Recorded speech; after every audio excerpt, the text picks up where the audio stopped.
মৌলানা রোজার হালাতে আমার স্বপ্ন দেখে গেছে, মৌলানা কি করব? রোজার অবস্থাতে আমার এরকম ভাবে কাজ হয়ে গেছে, মৌলানা কি করব? এরকম হয় কি হয় না? স্বপ্ন দোষ হয় কি হয় না? এবার কি করবেন? রোজা ভাঙতে হবে না মুসলমান, রোজা আপনাকে রাখতে হবে, রোজা ভাঙতে হবে না। স্বপ্ন দোষ হওয়ার কারণে রোজা ভাঙে না, স্বপ্ন দোষ হওয়ার কারণে আপনাকে জরিমানা লাগবে না, স্বপ্ন দোষ হওয়ার কারণে আপনি গুনাহগার হবেন না। এটা হলো স্বপ্ন দোষ। যদি ঘুমার হালাতে আপনার যদি হয়ে যায়, আপনার রোজা হয়ে যাবে, রোজা হয়ে যাবে, রোজাতে আপনার কোনো কমি হবে না। কিন্তু হ্যাঁ, এই জায়গাতে আর একটা মশলা শুনলেন, যদি কোনো মানুষ রোজার হালাতে রোজা অবস্থাতে যদি বেবির সাথে মিলন করে নেয়, ওটাই কথা, স্বপ্ন তো হয়ে গেল, এমনি এমনি রোজা ভাঙবে না। কিন্তু কোনো আল্লাহর বান্দা রোজার হালাতে যদি বিবির সাথে মিলন করে নেয়, রোজার হালাতে খাওয়া হারাম, রোজার হালাতে পানি পান করা হারাম, রোজার হালাতে চা খাওয়া হারাম, রোজার হালাতে শরীয়ত বিরোধী কথা বলা হারাম, রোজার হালাতে সাহারি খাওয়া থেকে নিয়ে ফজরের আজান থেকে নিয়ে এদিকে ইফতারি করা পর্যন্ত, মাগরিবের আজান দেওয়া পর্যন্ত যেগুলা হারাম জিনিস তো হারাম আছে। এবার যেগুলা হালাল জিনিস আছে, যেগুলা আল্লাহ রাব্বুল আলামিন আমাদের জন্য অন্য দিনে অন্য টাইমে হালাল করেছেন, ওই সমস্ত জিনিস কিন্তু রোজার অবস্থাতে হারাম হয়ে যায়। এখন বলেন তো, চা খাওয়া হালাল আছে না হারাম? একটু কথা বলেন। কিন্তু রোজার হালাতে রোজার অবস্থাতে হারাম। এই মুসলমান বলেন, এখন পানি পান করা হালাল আছে না হারাম? জোরে বলেন। কিন্তু রোজার হালাতে পানি পান করা হারাম। এখন বলেন তো, আমি যদি ভাত খাই, রুটি খাই, এগুলা খাওয়া হালাল আছে না হারাম? রোজার হালাতে কিন্তু হারাম। এখন যদি আপনি যদি বাড়ি চলে যান, আর বাড়ি যাওয়ার পর যদি বিবির সাথে আপনি মিলন করেন, দিনের বেলাতে যদি মিলন করেন, আপনার জন্য হালাল আছে না হারাম? হালাল আছে। কিন্তু এই কাজটা যদি দিনের বেলাতে রোজার হালাতে করেন, আল্লাহ রাব্বুল আলামিন তাকে হারাম করে দিয়েছেন। রোজার হালাতে মানুষ যেতে পাবে না, রোজার হালাতে মানুষ যেতে পাবে না। এবার যদি আপনারা প্রশ্ন করেন, মাওলানা যদি রোজার হালাতে রোজা অবস্থাতে যদি কোনো মানুষ বিবির সাথে মিলন করে নেয়, তাহলে তাকে কি জরিমানা লাগবে? তার কত বড় গুনাহ হবে? তার কত বড় পাপ হবে? আর যদি এই ধরনের কোনো গুনাহ হয়ে যায়, তাহলে এই গুনাহটা কিভাবে কেমন করে মাফ হবে? এটা শরীয়তের কথা। শোনেন মুসলমান ভালো করে। আল্লাহর নবী একদিন বসে আছেন, আপনারা যেমন আজকে বসে বসে জালসা শুনছেন, আল্লাহর নবীর দরবারে সাহাবায়ে কেরাম বসে আছেন, আল্লাহর নবী বসে আছেন, দিনের কথা চলছে, শরীয়তের কথা চলছে। হঠাৎ করে একজন সাহাবী দৌড়াতে দৌড়াতে দৌড়াতে মজলিসে এসে হাজির। এবার রাসূলকে বলছেন, ইয়া রাসূলুল্লাহ জানাইতো, ইয়া রাসূলুল্লাহ ওয়াকাতু আলা ইমরাতি ওয়া আনা সায়েম।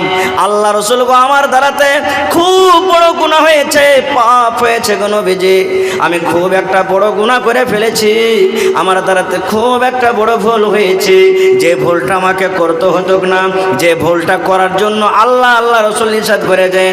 কিন্তু নবী গো, আমি নিজকে থামতে না পেরে আমি একটা খুব বড় ভুল করে দিয়েছি। কি ভুল গো নবীজি? ওয়াকাতু আলা ইমরাতি, আমি নিজের বেবের উপরে সওয়ার হয়ে গেছি, মানে বেবের উপরে আমি বসে গেছি।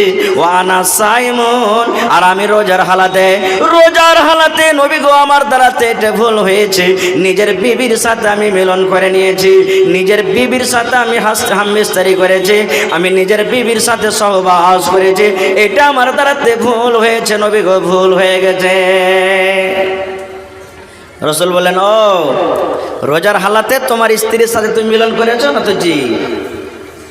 এবারে যখন কথাটা শুনলেন, আল্লাহর নবী তিনখানা তাকে অপশন দিয়ে দিলেন। ও আমার সাহাবী শুনে নাও, এই হাদিসটা শুধু ওই সাহাবীর জন্য নয়, কিয়ামত পর্যন্ত যত আল্লাহর বান্দা বান্দে জমিন আসবে সকলের জন্য এটা মাসলা ফতোয়া। এই মুসলমান, যদি আপনাদের দ্বারা তো এরকম জীবনে কোনো ভুল হয়ে থাকে, আপনাকে এভাবে জরিমানা আদায় করতে হবে। যদি এই মতো জরিমানা আপনি আদায় না করেন, তাহলে হতে পারে কিয়ামতের দিন আল্লাহর দরবারে আপনাকে ধরা পড়ে যাবেন। কিয়ামতের একদিন আল্লাহর দরবারে হিসাবের কাঠ গড়াতে দাঁড় করে আল্লাহ হিসাব নেবেন। কি জরিমানা? আল্লাহ রসুল তাকে বললেন, সাহাবী রে, তুমি যে ভুল করেছো রে বাবা, তোমার দ্বারাতে যে গুনাহটা হয়েছে, এই গুনাহটা অতক্ষণ পর্যন্ত আল্লাহ রাব্বুল আলামিন ক্ষমা করবেন না। তোমার এই গুনাহটা অতক্ষণ মাফ হবে না যতক্ষণ পর্যন্ত তুমি জরিমানা আদায় না করবে, যতক্ষণ পর্যন্ত তুমি কাফারা না দিবে, যতক্ষণ পর্যন্ত তুমি জরিমানা না দিবে, যতক্ষণ পর্যন্ত তুমি কাফারা না দিবে, অতক্ষণ পর্যন্ত তোমার এই গুনাহটাকে আল্লাহ রাব্বুল আলামিন মাফ করবেন না। সে সাহাবী বলছেন, ইয়া রাসূলুল্লাহ, আল্লাহ রাসূল গো, কাফারা কি আমাকে লাগবে, জরিমানা কি লাগবে, একটু দয়া করে বলেন। আল্লাহ রাসূল বললেন, সাহাবী রে, যাও তুমি বাড়িতে চলে যাও। এই রোজার হালাতে তুমি যে তোমার বিবির সাথে তুমি মিলন করেছো, রোজার হালাতে তুমি তোমার স্ত্রীর সাথে যে মিলন করেছো, এই গুনাহটা মাফ করতে গেলে তোমাকে এক টানাতে 2 মাস রোজা রাখতে হবে। কতদিন? কতদিন রোজা রাখতে হবে? জোরে বলেন। সেই সাহাবী যখন শুনলেন, আল্লাহ রাসূল বললেন, সাহাবী রে, তুমি রোজার হালাতে ভুল করেছো, রোজা হালাতে তোমার বিবির সাথে তুমি মিলন করেছো, এই ভুলটা যদি মাফ করতে চাও তুমি বাড়িতে চলে যাও। এক টানাতে এক লাগাতারে তোমাকে 60টা রোজা রাখতে হবে, তোমাকে 2 মাসের রোজা রাখতে হবে। যদি তুমি 2 মাসের রোজা না রাখো তাহলে আল্লাহ রাব্বুল আমিন তোমার এই গুনাহটাকে মাফ করবেন না।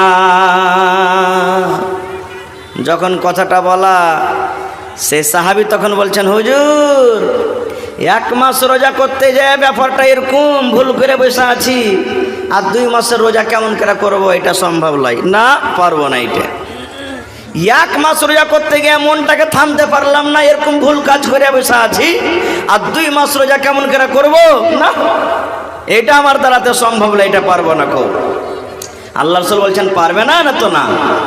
এবার নবী বললেন, ওরে আমার সাহাবী শুনে নাও, 2 মাস তুমি যদি রোজা করতে না পারো, তুমি বাড়িতে চলে যাও, একটা গোলাম তুমি আজাদ করে দাও, একটা চাকরকে আজাদ করে দাও, একটা গোলাম কিনে তুমি আজাদ করে দাও। যত টাকা লাগবে, লাখ টাকা লাগুক, 50,000 লাগুক, 10,000 লাগুক, 5,000 লাগুক, 40,000 লাগুক, যত টাকা লাগবে একটা চাকর, একটা গোলাম কিনে তুমি আজাদ করে দাও। এই যে কাজটা যদি করতে পারো রে বাবা, আল্লাহ রাব্বুল আলামিন তোমার গুনাহকে মাফ করে দিবেন। এবার সেই সাহাবী বলছেন, ইয়া রাসূলুল্লাহ, আমি গরিব মানুষ, এত টাকা জীবনে কোনোদিন চোখে দেখিনি, আমার কাছে টাকা নাই, গোলাম কিনতে পারবো না, গরিব মানুষ আমি, গোলাম কেনার আমার ক্ষমতা নাই, কেমন করে গোলাম কিনবো, আমি গোলাম কিনতে পারবো না গো নবীজি, আমার গোলাম কেনার ক্ষমতা নাই। তাইলে গোলামও কিনতে পারলেন না, আর 2 মাস রোজাও রাখতে পারলেন না, দুটা শেষ।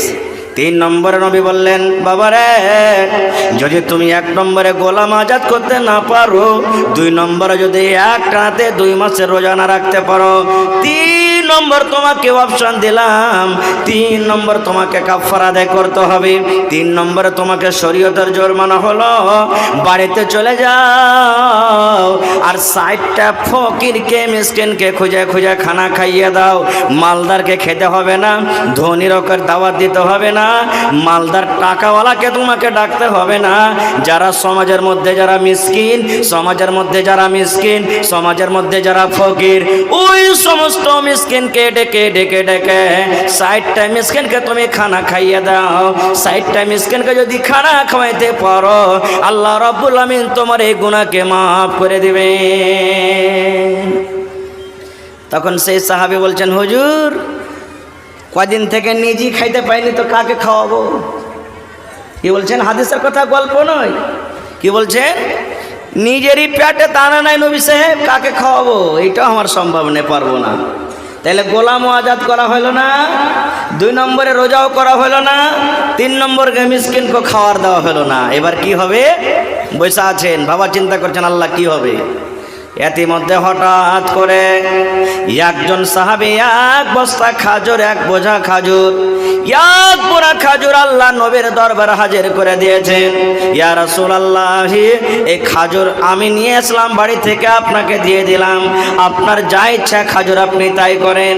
এবার খাজুরের যখন বোরা নবীর পাঞ্জরে হাজির হয়ে গেছে, একটা লোক যখন অন্য সাহাবে জমা করে দিলেন, এবার রাসূল বলছেন আইনা সাইল, এ সাইল করে, এই সাইল কই? ওই সাইলটা আমাকে প্রশ্ন করেছে, ওই সাইলটা কই? এবার সাইল দাঁড়িয়ে গেলেন, ইয়া রাসূলুল্লাহ আমি এখানে আছি।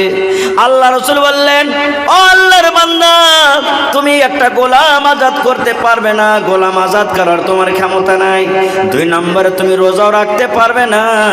3 নম্বরে তুমি ফকির মিসকিনকে খানা দিতে পারবে না। তাহলে বাবারে, এই এক বস্তা খাজুর তোমাকে আমি দিলাম, এই এক বস্তা খাজুর তুমি নিয়ে চলে যাও, আর ফকিরকে খুঁজে খুঁজে 60টা ফকিরকে মিসকিনকে তুমি খানাটা দিয়ে দাও, 60টা ফকির মিসকিনের মধ্যে খাজুরটা তুমি বেটে দাও। যাও, এই যে এক পোড়া খাজুর আছে, অমুক সাহাবী এনেছে, তুমি এই খাজুর কটা নিয়ে যাও, আর নিয়ে যেয়ে তুমি 60টা ফকির মিসকিনকে তুমি বেটে দিবে, যাও। যখন এই কথাটা বলেছেন, তখন সেই সাহাবী কি বলছেন জানেন? আল্লাহর নবী গো, আপনি ফকিরকে বাঁটতে বললেন, আপনি মিসকিনকে বাঁটতে বললেন, মিসকিনকে বাঁটতে হবে, মিসকিনকে আপনি বাঁটতে বললেন। আল্লাহর নবী গো, আমি আল্লাহর কসম করে বলি, আমার মনে হয় এই মোটা মদিনার যদি গ্রামে গ্রামে বাড়িতে বাড়িতে খোঁজ লওয়া হয়, তাহলে আমার থেকে মনে হয় মদিনাতে আর কোনো গরিব নাই। সব থেকে আমি বড় গরিব, সব থেকে আমি বড় মিসকিন ফকির, আমার থেকে বড় আর গরিব কেউ নাই। তাহলে এবার বলেন, আপনি তো গরিবকে বাঁটতে বললেন, আর আমার থেকে গরিব বেশি কেউ নাই, তো আমি কাকে বাঁটবো নবী? এবার আপনি ফয়সালা করেন, কাকে বাঁটবো আমি? যখন কথাটা আল্লাহ রাসূল মুচকি মেরে একটু হাসলেন, ওর কথাটা শুনে মুচকি মেরে হাসলেন।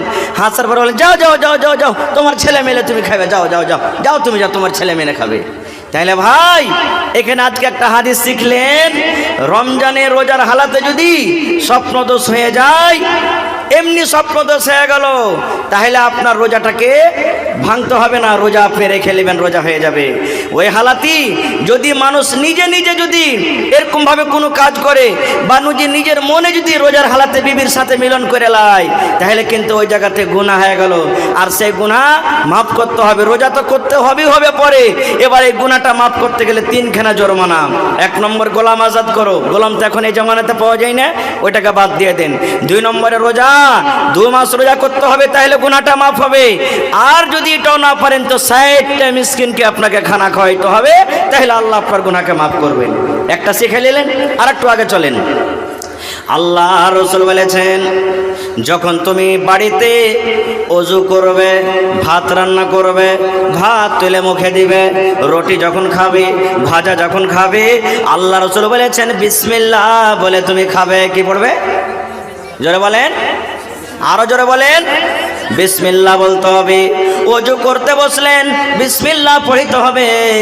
মায়েরা খালারা বাড়িতে বাচ্চাকে দুধ পান করাবে, বাচ্চা তো কথা বলতে পারবে না, আমার মায়েরা খালারা বিসমিল্লাহ বলে বাচ্চাকে দুধ পান করাবে। মায়েরা ভাত রান্নে বসবে, বাড়িতে বিসমিল্লাহ বলবে, রুটি বানাইতে বসবে, বিসমিল্লাহ বলবে। মায়েরা খালারা বাড়িতে তরকারি কাটতে বসবে, বিসমিল্লাহ বলবে। আল্লাহ রাসূল বলেছেন, উম্মত রে, নর হোক কিংবা নারী হোক, যখন বাড়িতে ওযু করতে বসবে নামাজের জন্য, তখন বিসমিল্লাহ বলতে হবে।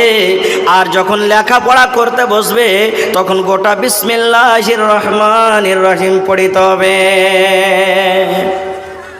দুনিয়ার সব কাজে বিসমিল্লাহ, আর লেখাপড়া করতে বসবেন তখন কিন্তু শুধু বিসমিল্লাহির রহমানির রহিম পড়িতে হবে।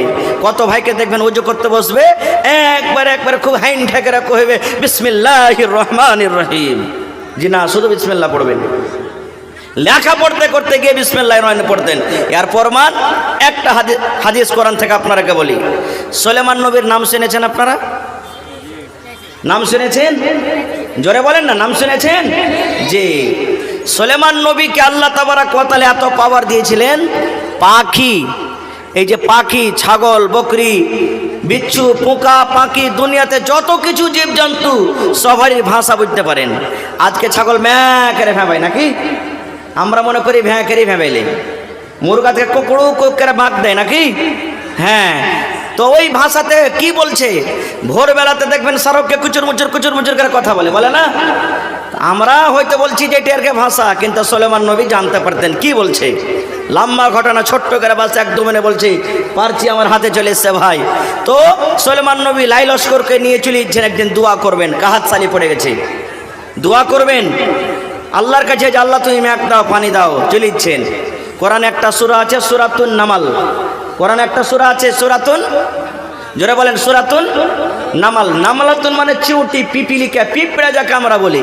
ওই কথা, ওই কোরআনে পিঁপড়ার একটা ঘটনা আছে, কথা আছে, এই জন্য আল্লাহ সূরাটার নাম সূরাতুন নামাল থেকেছেন। তো সুলেমান নবী লাইলাস করলে চলেছেন একদিন, যেতে আছেন। এবার ধরেন হাজার লাখের হিসাবে জামাত দিচ্ছে। আচ্ছা বলেন, আমরা যখন রাস্তাতে হাঁটছি, জালসা শুনতে এসেছি, জালসা শুনতে যাচ্ছি, মসজিদে যাচ্ছি, বাড়ি যাচ্ছি, বাজার যাচ্ছি, তো আমরা ওই পাখালি জীব জন্তু, ছাগল বকরি, মানুষজন বাঁচিয়ে চলি, কিন্তু কোনোদিন পিঁপড়ায় বাঁচিয়ে চলেছি? এই গাড়িখানটা ভালো করে সিটে মারবে না পিঁপড়াটা ডলে যাবে, এরকম বলেছি? হ্যাঁ না বলেন, বলেছি? কোনোদিন বলিনি আমরা। তো সুলেমান নবী চলেছেন, আর এক পিপিলিকা, পিঁপড়ার কাছে সর্দার, মালিক, মুখিয়া, নেতা যে আছে, ও অন্য পিঁপড়াকে বলছেন, রে পিঁপড়ার দল, তাড়াতাড়ি করে তো সান্ধ্যা, খালের ভিতরে সান্ধ্যা, না হলে সুলেমান নবী ওর লস্কর যে আসছে না, বেখেয়ালিতে থাকবে আর তোরাকে কুচিলে চলে যাবে। পিঁপড়ার কথাটা সত্য না মিথ্যা? জোরে বলেন, পিঁপড়ার কথাটা সত্য না মিথ্যা? কোরআনের কথা বলছে, কোনো মিথ্যা নয়। পিঁপড়াটা কি বলছে নিজের কমকে, এই পিঁপড়ার জামাত, পিঁপড়ার দল, তাড়াতাড়ি করে নিজের খালে তোরা ঢুক, না তো সুলেমান নবী ওর কম আসছে, একবারে বেখেয়ালি থাকবে, কুচিলা চলে যাবে, তোমরাকে কিচ্ছু খুঁজে পাওয়া যাবে না। সুলেমান নবী মুচকি মেরে এসে বলছেন, এই দাঁড়াও, আর আগে বেড়বে না, খবরদার কেউ আগে বেড়বে না খো। ওখানে দাঁড়িয়ে গেলেন, কারণ ওই পিপিলিকার কথা বুঝে নিলেন সুলেমান নবী বুঝে নিলেন যে আমাকে দেখে কত ভয় পেয়েছে তারা, আমার কমকে দেখে, আমার সৈনিককে দেখে, যে নিজের কমকে বলছে তোরা খালে ঢুক না তো ডুবে যাবি, শেষ কথা আমি ওদিকে যাবো না খো। এবারে সুলেমান নবী হাজিরি নিতে শুরু করলেন। আজকে মাদ্রাসাতে, স্কুলে যখন ছেলেমেয়েরা পড়ালেখা করে, মাস্টার মৌলানারা, মৌলভী সাহেবেরা হাজিরি লেখিলেন না বাচ্চারকে। আপনি দিল্লি পাঞ্জাব খাটতে গেলেন, যে স্যাট থাকে, সভারের মালিক থাকে, দফাদার না কি বলে ওকে, হ্যাঁ দফাদার, হাজিরি লেখিলেন যে আমার 15টা সাথে লোক এসেছে, কয়টা আছে কয়টা নাই। তো সুলেমান নবী হাজিরি নিতে লাগলেন। হাজিরি নিতে একটা পাখি কিন্তু গায়েব আছে, পাখিটার কিন্তু কোনো খবর নাই, পাখিকে দেখতে পাওয়া যায় না। আচ্ছা, সূরাতুন নামাল যদি কেউ পড়ে থাকেন, আপনারা সামনে থেকে বলছি, বলেন তো সেই পাখিটাতে আল্লাহ কোরআনে কি নাম দিয়েছে? জোরে বলেন। হায় আল্লাহ, এখানে যদি আমি বলি যে অমুক ভোজপুরি ফিল্মে কয়টা আছে যে গান, একবারে মাথাতে হাত দিয়ে পট করে বলে যাবে কলকটের মতন করে। দেখবেন সূরাতুন নামালে আল্লাহ বলছেন, ওই পাখিটার নাম হলো হুদহুদ পাখি। পাখিটার নাম কি? জোরে বলেন, শিখেলেন পাখিটার নাম কি? হ্যাঁ, যারা বুড়া বুজুর্গ আপনারা শিখেলেন, এটাকে সওয়াল হলো। কোনো বেটা ছেলেকে দেখতে যাবে না, এই পড়ালেখা করেছি, কোরআন পড়েছে না? তো হ্যাঁ, কোরআনের ভিতরে কোন একটা পাখির নাম আছে বলো তো সূরাতুন নামালে? হ্যাঁ, হুদহুদ পাখির নাম।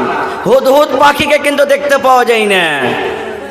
যখন পাখি নজর আসে না, এবার সুলেমান নবী বলছেন, কই হুদহুদ পাখি, পাখি তুই কোথায় গেলি রে, পাখি তুই কোথায় গেলি, আমাকে তুই বলে গেলি না। হুদহুদ পাখি কই, কোথায় চলে গেল? এবার সুলেমান নবী কসম খেয়ে বলছেন, এরা হুদহুদ পাখি তুই শুনেলে, যদি তুই ভালো খবর আমার কাছে আনতে পারলে তোকে রেহাই করব, যদি ভালো মতন সত্য খবর যদি আমার কাছে আনতে পারিস তোকে ছেড়ে দেব, আর যদি তুই ভালো খবর আমার কাছে আনতে না পারিস তাহলে তুই আমাকে ফাঁকি দিলি, আর ফাঁকি দেওয়ার সাজা তোকে আমি খুব কঠোর সাজা দেব, আর না তো তোকে দুনিয়া থেকে আমি বিদায় করে দেব, তোকে কাতাল করে দেব। বলছে, পাখি তুই কোন জায়গাতে আছিস শুন, ভালো মতন যদি খবর আনতে পারিস তো ঠিক আছে, আর যদি ভালো খবর আনতে না পারিস, বাহানা দিস, আমাকে ফাঁকে দিস, তাহলে তোকে আমি কঠোর সাজা দেব, আর না হলে তোকে জবাই করে দেব। একবারে সুলেমান নবী বলে দিলেন। এই করতে করতে হুদহুদ পাখি এসে হাজির হয়ে গেল। মজলিসে হাজির হয়ে গেল। যখন হাজির হয়ে যাওয়া, এবার সুলাইমান নবী বলছেন, হুদুদ তুই কোথায় গেছিলি বল, আমাকে না জানিয়ে তুই কোথায় গেছিলি বল, বল হুদুদ তুই কোথায় গেছিলি, বল রে হুদুদ কোথায় গেছিলি, কোন কারণে কোন জায়গাতে গেছিলি। এবার হুদুদ পাখি নিজের ভাষাতে সুলাইমান নবীকে বলতে লাগলেন। এবার বলেন সে পাখির ভাষা সুলাইমান নবী বুঝতে পারবেন না পারবেন না? জোরে বলেন পারবেন না পারবেন না? কেন পারবেন? আল্লাহ পাখির ভাষা শোনার বোঝার জন্য সুলাইমান নবীকে আল্লাহ মুজিজা দিয়েছিলেন। এইবারে পাখি বলতে লাগলো, সুলাইমান নবী আমি আপনার রাজ্য আপনার দেশ থেকে অনেক দূরে একটা দেশ আছে মুলকে সাবা, সাবা দেশে আমি চলে গেলাম।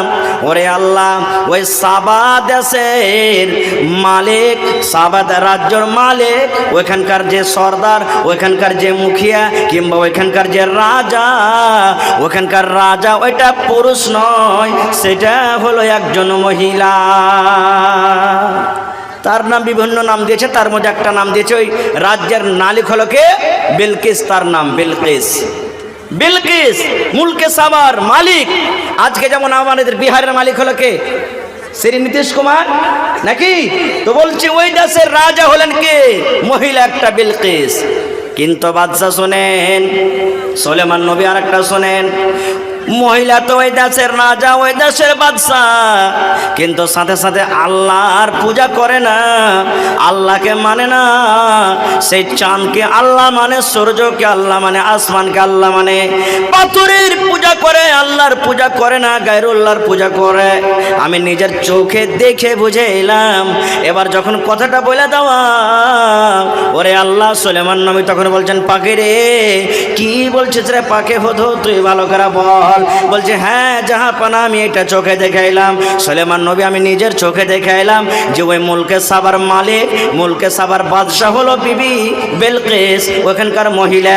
আর ওই মহিলা আল্লাহকে মানে না, ওই মহিলা আল্লাহর পূজা করে না, গায়রুল্লাহর পূজা করে।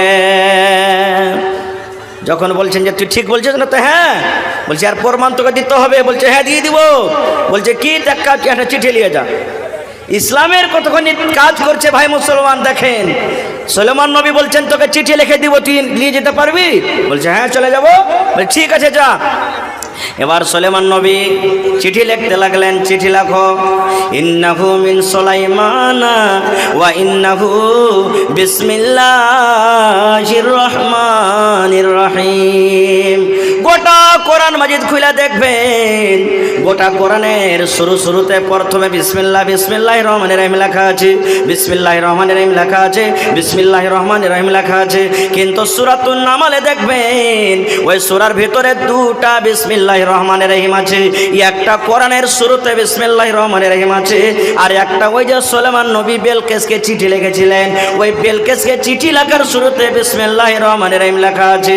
এই জন্য কোরআনে ওই সূরাতুন নামালের ভিতরে একটা বিসমিল্লাহ আপনি পাবেন, মানে সূরাতুন নামালে দুটা বিসমিল্লাহ লেখা আছে। ওদিকে আমি আর যাব না, মেলায় ঘটনাটা লম্বা আছে, আল্লাহ বাচ্চারাকে ইনশাল্লাহ কোনোদিন বলবো। বলার উদ্দেশ্য হলো এই যে আপনি যখন লিখতে পড়তে বসবেন তো বিসমিল্লাহির রহমানির রহিম বলে শুরু করবেন। ওর দলিল একটা হয়ে গেল যে সুলাইমান নবী বেলকিসকে যখন চিঠি লেখে তখন বিসমিল্লাহির রহমানির রহিম লিখেছিলেন। আরো অন্য আরো হাদিসে অনেক দলিল আছে, আমি ওদিকে যাবো না। তাহলে পড়ালেখা বাদ দিয়ে দুনিয়ার সব কামে বিসমিল্লাহ। এবার বলবেন হাজি মৌলানা চা খেতে বসেছি, একটা চা দে রে ঝড়ু, একটা চা দে, লালটুর একটা চা দে। চা আপনি দিয়েছে, বাস বিসমিল্লাহ বলেন নে, খেতে শুরু করে দিয়েছেন, আধখানি শেষ। আরে পানি দে তো হালেমার মা, পানি দে তো রে। পানি পান করতে করতে আধ গিলাস শেষ, বিসমিল্লাহ বলতে ভুলে গেছেন। ভাত খেতে বসেছেন, ভাত খেতে আপনি বিসমিল্লাহ ভুলে গেছেন। এবার কি করবেন? এবার যদি বিসমিল্লাহ না বলে শুরু করে থাকেন তাহলে আপনার হালাত অবস্থা কি জানেন? আল্লাহর নবী বলেছেন, আমার উম্মতের দল তোমরা শুনে নাও, যখন তুমি খেতে বসলে বিসমিল্লাহ বলে তুমি শুরু করবে। ভাত খাবে, রুটি খাবে, ছাতু খাবে, দুধ খাবে, বিসমিল্লাহ বলে শুরু করো। এবার যদি তুমি বিসমিল্লাহ বলে না খাও, বিসমিল্লাহ বলে যদি তুমি না পান করো, যদি তুমি খানাতে বিসমিল্লাহ